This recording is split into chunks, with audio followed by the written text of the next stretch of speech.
Playing on a Budget is brought to you by CoolStuffInc.com, the best Magic the Gathering singles and sealed retailer on the internet, GatheringMagic.com, your number one source for Magic the Gathering news and content, and RogueDeckBuilder.com, my personal channel filled with innovative and entertaining Magic the Gathering rogue brews.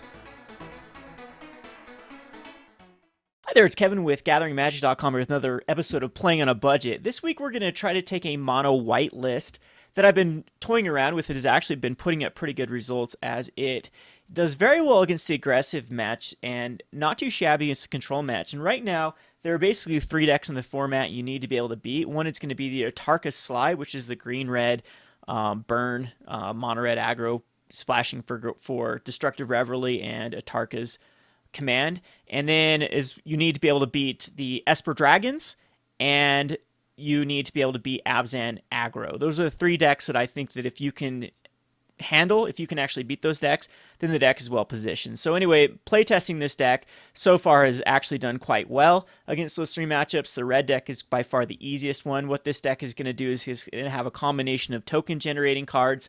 It's going to have some pump enchantments, and there's like Ajani Steadfast, Dictate of Heliod, Hall of Triumph, Spear of Heliod, etc., and then have a lot of aggressive one-drops as a form of Dragon Hunter, Mardu Woe-Reaper, and the Soldier of the Pantheon. So there's few cards that I'm still testing out. I can't just decide which one I like better, because we do have this kind of Warriors strategy going on, but a lot of our creatures are also soldiers, so that is why I'm not using Obelisk of Erd. But I've also found in white that Dictate of Heliod is just better than Obelisk of Erd. The flash is so powerful. The Convoke on Obelisk of Erd is kind of weird. A lot of times you actually don't want to be using that turn to Convoke in Obelisk of Erd. So Dictate flashing in is a lot more powerful. Anyway, the two cards I'm trying to decide between is the Arashin Foremost and the Ajani's Pridemate. So there's a lot of ways to gain life through like Mardu Woe-Reaper, and Soldier of the Pantheon, as well as like Ajani Steadfast can give First Strike, Vigilance, and Lifelink to your Pridemate, and then it pumps up Hidden Dragonslayer, which is the best card in the deck. The whole reason to be playing white right now is Lifelink, so it's got synergy with the Ajani's Pridemate. But then you have Arashin Foremost that can give it double strike. So again, I'm just trying to figure out which one is actually better for this slot here. So we're going to run two of each. Anyway, before we go over the full deck tech, let's just go over our prices brought to by our sponsor, CoolStuffInc.com. So this is actually going to be very budget, $66.60. That's including everything, commons, lands, etc. The most expensive card in here is going to be, I believe, Secure the Way. Oh, it's going to be Ajani Steadfast at $8.50. So he's not a must. He's just kind of a fluff card in here. So if you cut the Ajani Steadfast, this deck becomes even more budget. So let's go back over to the deck list. You're going to be running 21 lands, all basic planes. I thought about Radiant Fountain in here, as again, it's got synergy with the Ajani's Pridemate, but I thought that it might screw it up as far as the land base is concerned for like a turn 2 Anafenze. Anafenze is really good in here, but just since she is a legendary creature, I'm just running two of her. I thought about Bramaz in this deck too, but Bramaz seems unnecessary. You could definitely splash in Bramaz. I also thought about a Monastery Mentor, but both of those are starting to get out of the budget range. So again, this is just going to be a nice little budget, fast white deck. So again, we have 10 1-drops in Soldier of the Pantheon, Mardu Woe-Reaper, and Dragon Hunter.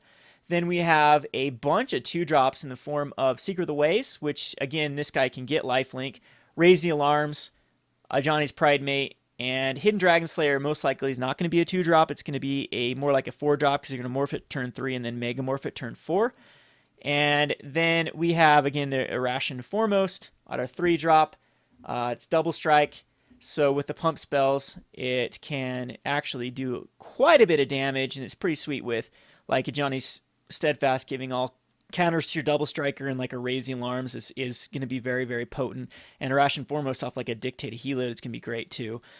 So then we have two Secure the Waste, which are going to allow us to come back from board wipes, and they're very good with all of our pump spells. And that's like, if we're going against control, this is where we're going to morph into more of a token-based strategy.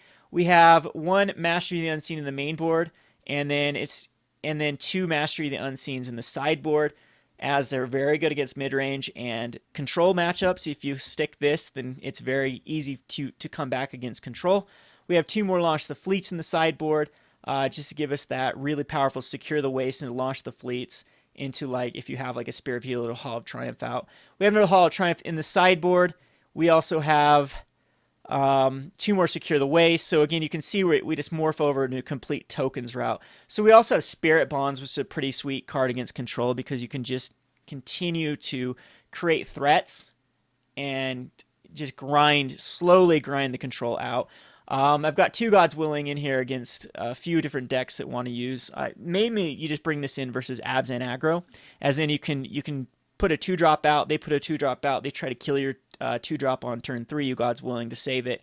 And between 4 Valorous Stances and 2 Gods Willings, you pretty much have as much answers as they have removal, and then hopefully you can get ahead.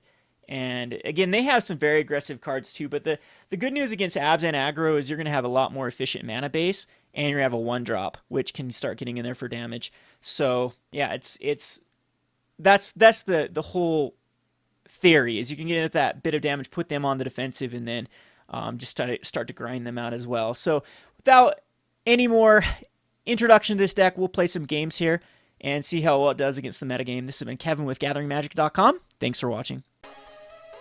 Thanks for watching Playing on a Budget. If you haven't already, please subscribe to Gathering Magic and check out our Playing on a Budget playlist, which contains every episode. Thanks again, and hope to see you soon.